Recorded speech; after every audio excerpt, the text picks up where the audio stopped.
You talk about law school, and I think it's interesting to note because I think we're both feminists. I never considered myself a feminist.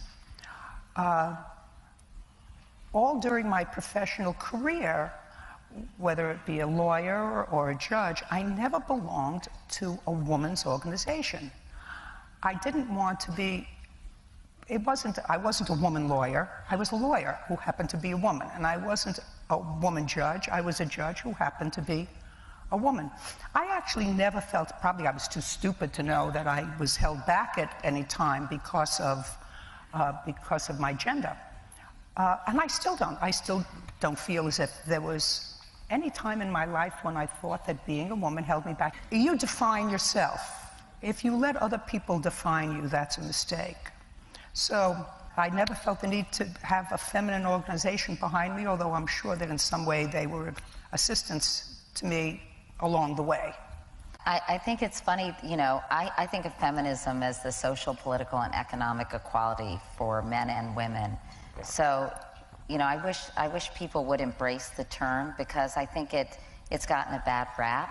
So it's interesting for me to hear you say it's almost like you don't want to be associated with feminism. No, because I don't think a movement, actually, Katie, helped me. Being part of an organization never defined me. I think of feminism as the social, political, and economic equality for men and women. I think of feminism as the social, political, and economic equality for men and women. You're an idiot! You've expressed interest in liking superheroes, and a lot of Hollywood is coming out that the representation is very over-sexualized. What do you think about the portrayal in media? Of superheroes? Superhero women? Superhero women? Yeah. I mean, the guys have like 16 packs. I mean, it's very much like an over-idealized idea of what, you know, a human being should be. And so, you know, I think that the male superheroes are overly masculinized, and, you know, the women are overly feminized. And, you know, I think that's just part of like the whole superhero universe, really. Lauren down here from the Herald Sun again. Just another quick one about Angela's question on equality just before. We've got quite a large pay dispute happening with our Australian women's soccer team at the moment. Is it frustrating for you as someone who's so prominent in your sport, and we heard you say on the Ellen show the other day you are the richest fighter in UFC, that sort of thing is still going on?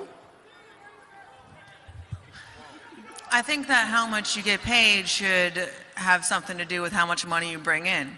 I'm the highest paid fighter not because Dana and Lorenzo wanted to do something nice for the ladies. They do it because I bring in the highest numbers. They do it because I make them the most money. And I think that the money that they make should be proportionate to the money that they bring in. You've also said that MMA is the most pro-woman sport in the world. It's true. Why? Why are you so convicted to that? Why? Because for the first time ever, there's no distinction between men and women in a sport. There's WNBA, there's women's tennis, there's all these W's everywhere. And just a few months ago, women were introduced into the octagon for the first time just as bantamweights. Mm-hmm. There was no need to put the women in front because why they don't say men's bantamweight division, why do they have to say women's? And it's the first sport in the world to completely eradicate the separation. And so when the women are introduced in their titles, I'm the UFC bantamweight champion. I'm not the UFC women's bantamweight champion because the guys aren't the UFC men's bantamweight champion, so they totally got rid of it. And it's the only sport in the world to do that. The Kardashians was in the ring once. Yeah. Who would be a better? You know what? I would beat the crap out of Kim Kardashian, actually. Any girl who like is famous and idolized because she made a sex video with some guy, and that's like all that she was known for. Oh, I got my fame from sucking dick. I think it's so stupid. Sorry, but it's true. We talk about separate but equal, but you know, having even mentioned the Floyd Mayweather fight, they walked away with hundreds of millions of dollars at stake. You being at the height of your sport, maybe make what, $1 million at most per fight. Does that anger you, and what can we do to change that? I don't like to talk about exactly how much money I make, but I'm extremely comfortable and happy. You are? Yes. Okay. So, and If I got to a point where I had almost 50 fights, I would probably be making close to the same amount of money that Floyd does. But at this point, I have 11. So I can't expect it to be exactly equal yet, I don't think. So many like ridiculous arguments that MMA is somehow anti-woman. And fighting's not a man's thing, it's a human thing. To say that it's anti-woman, I think, is an anti-feminist statement. And the UFC, I mean, I'm the biggest draw in the sport and I'm a woman. How is that anti-woman? You are the biggest draw, and like 14 seconds, as Charles Barkley was saying, and you're setting a record, breaking your... Merci, Madame Guittet. La parole est à Madame Maréchal Le Pen pour 5 minutes. Merci, Monsieur le Président. Quand je vous écoute sur ces bancs de l'hémicycle, je repense à l'adage qui vit de combattre un ennemi a tout intérêt à le laisser en vie. Pour justifier vos lubies, vous mentez sous respiration artificielle des combats gagnés depuis longtemps déjà. Vous agitez des menaces qui n'existent pas, des adversaires fantômes. La vérité, c'est que personne aujourd'hui dans le spectre politique ne menace la légalité de l'avortement ou son libre accès. C'est vous qui régulièrement, trop régulièrement sûrement, réactivez les débats sociétaux, probablement pour masquer d'ailleurs vos lamentables échecs sur le plan économique et en particulier sur la situation précaire de beaucoup de femmes et de mamans seules. La réalité, c'est que vous êtes des féministes ringardes, les dinosaures politiques d'un temps 68 arts révolu. Aujourd'hui, et c'est heureux, il serait temps de vous en rendre compte, les femmes peuvent voter, elles peuvent travailler ou ne pas travailler, elles peuvent se marier, elles peuvent divorcer, elles peuvent prendre des contraceptifs, elles peuvent avorter si elles le souhaitent. Ce qui est moins heureux en revanche, c'est que beaucoup de femmes avortent pour des raisons économiques. 47% selon un sondage IFOP de 2010. Un choix subi auquel vous n'apportez aucune solution, vous n'en parlez même pas d'ailleurs. Non, Madame le Ministre, l'alternative à l'IVG, ce n'est pas uniquement, je vous cite, une grossesse non désirée menée à son terme. Cela peut aussi être une femme qui a le bonheur de pouvoir garder un enfant en évitant un avortement subi parce qu'elle a su trouver l'accompagnement et l'encadrement nécessaires. Je vous le dis et je le pense sincèrement, vous êtes la honte du combat des femmes. Obsédées par la couleur du cartable, le sexisme de la grammaire, le jouet rose des Kinder, la répartition du temps de vaisselle dans le couple. Complètement à côté de la plaque, complètement à côté des vraies menaces qui planent aujourd'hui sur la liberté des femmes. Je note votre silence coupable sur les 1200 femmes agressées sexuellement en Allemagne à la Saint-Sylvestre par les migrants, par exemple.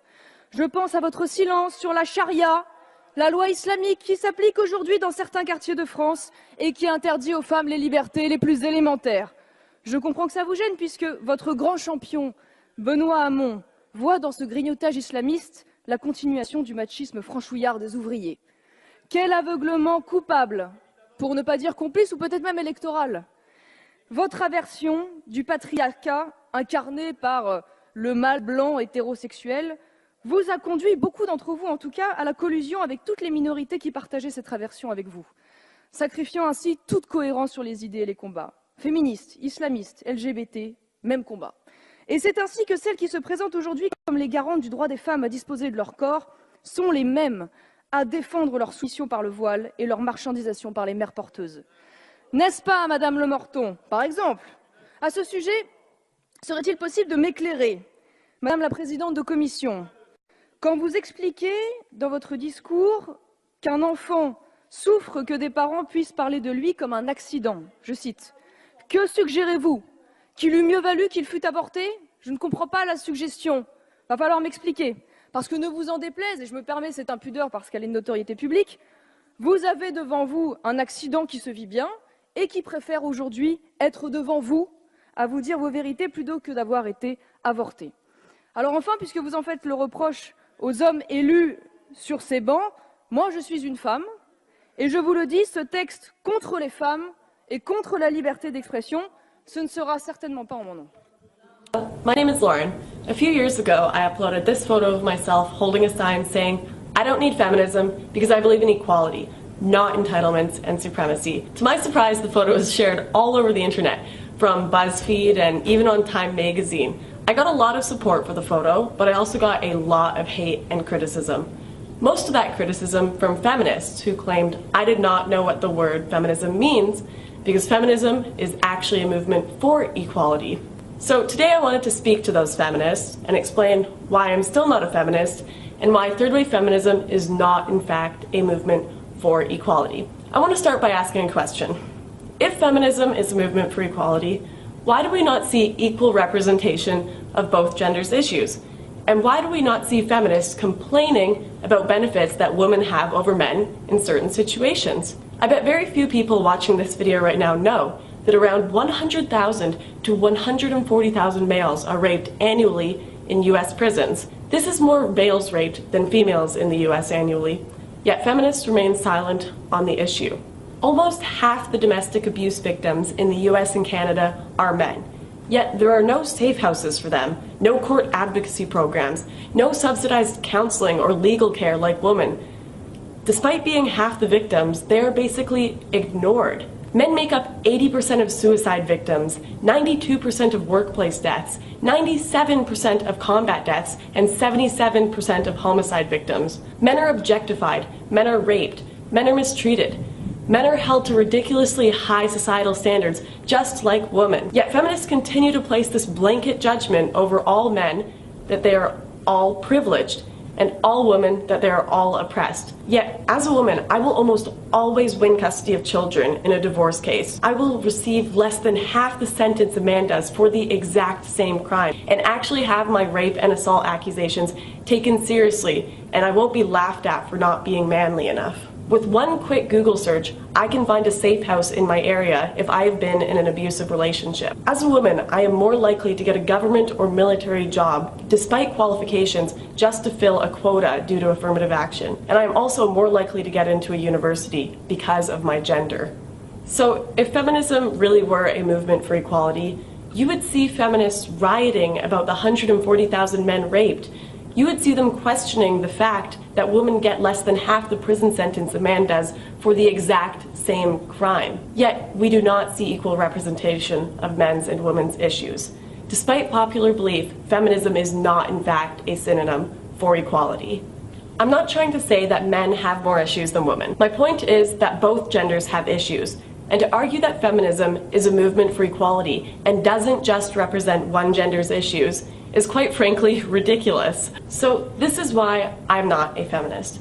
I'm not a feminist because I believe that both genders should be treated equally and both their issues should be addressed.